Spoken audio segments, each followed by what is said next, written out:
You know how I said it would be a bad idea if the X-Men 97 show crammed the Forge and Storm relationship into one episode? Well, it'd be even worse if they did it in 8 minutes.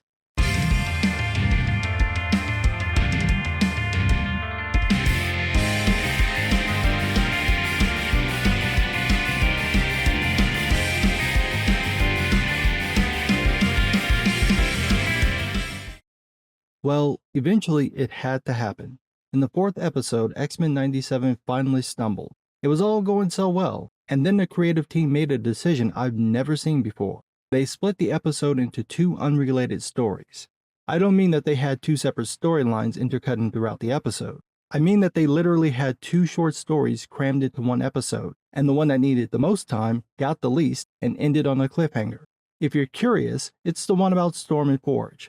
To say they rushed through it would be an understatement. The story barely got 8 minutes. That's just insane. That's nowhere near enough time to set things up. But before I get to that, I need to get through the story that actually worked. Motindo. It's Jubilee's 18th birthday. She wants the team to go to the mall for nostalgia reasons, but Magneto turns this down. So she and Roberto play video games in her room instead. However, there's a strange console Jubilee's never seen before, and she and Roberto get sucked into it. It turns out that it's a Motindo created by Mojo. The two must survive through various video game levels. If they take enough damage, they die for real. Along the way, they meet an older version of Jubilee. She turns out to be a digital copy Mojo used to beta test the game, so she knows all the levels and how to beat them. The trio team up, but this pisses off Mojo, so he comes into the game and attacks them. But both Jubilees use their powers to take him down, and the real Jubilee and Roberto wind up back in Jube's room. Now, I'm not a fan of Mojo or the Mojo World stories. Of all the X-Men villains, Mojo is my least favorite, right after Arcade. They're too campy and silly for an otherwise serious story. So, this episode, really mini-episode, isn't my thing, but it's not bad. It's a decent filler episode. They get to showcase Jubilee, show how awesome her powers can be if she knew how to use them, which the older Jubilee does, and they get to build on her relationship with Roberto. If this were the whole episode, it could work. I think the rest of the team would need to play a part. Maybe some other device in the mansion pulls in the rest of the team and Jubilee has to save them. But the writers didn't do that. Instead, they decided to add in the life-death story and split that into 2 parts.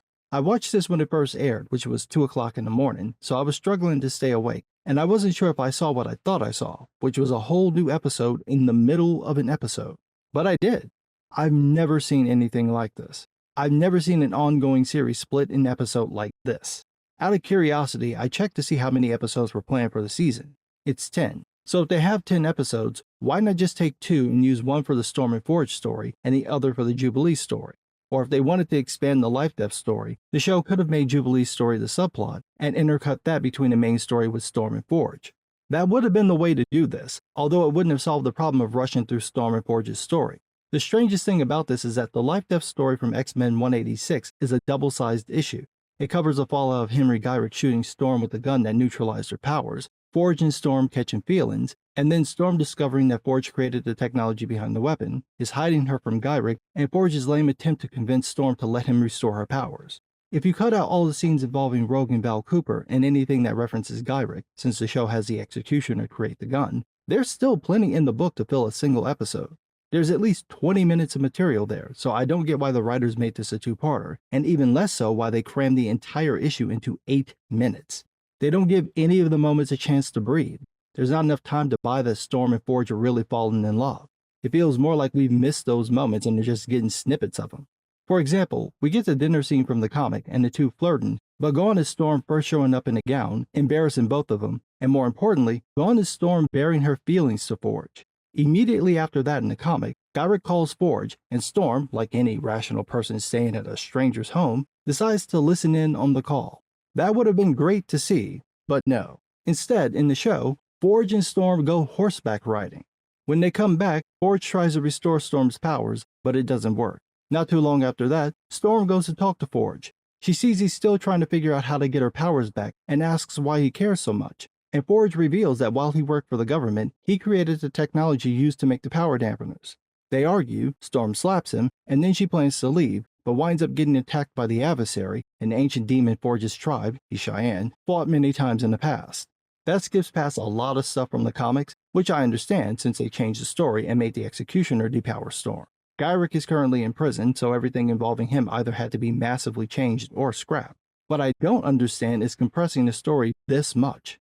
8 minutes isn't a lot of time, and the way that they wrote the scenes makes everything feel rushed. Because of that, I have no idea what they're going to do next. What's supposed to happen is Forge meeting up with Naze, the man who trained him to be a shaman and to fight the adversary. But it's possible that the show might blitz through all of that just to get to Forge restoring Storm's powers. If it's handled like this part of the show, that would be a terrible decision. My question is why they did it this way. My best guess is that someone wanted a Jubilee-focused episode, but there was no way to fit a full episode into their plans, so they gave her this 15-minute spot, but then had to fill out the rest of the episode, so they tossed in part of the life-death story. I still don't get why they didn't intercut between the two storylines.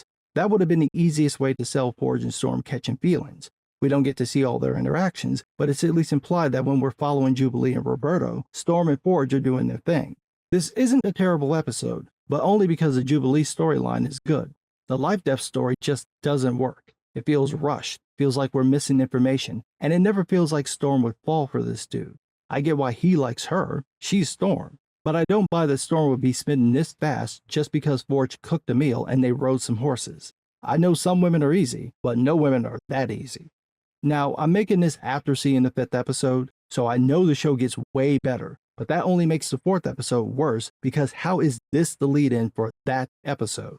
The next episode isn't Life Death Part 2. It's basically the X-Men's version of the Red Wedding. So what the hell is going on?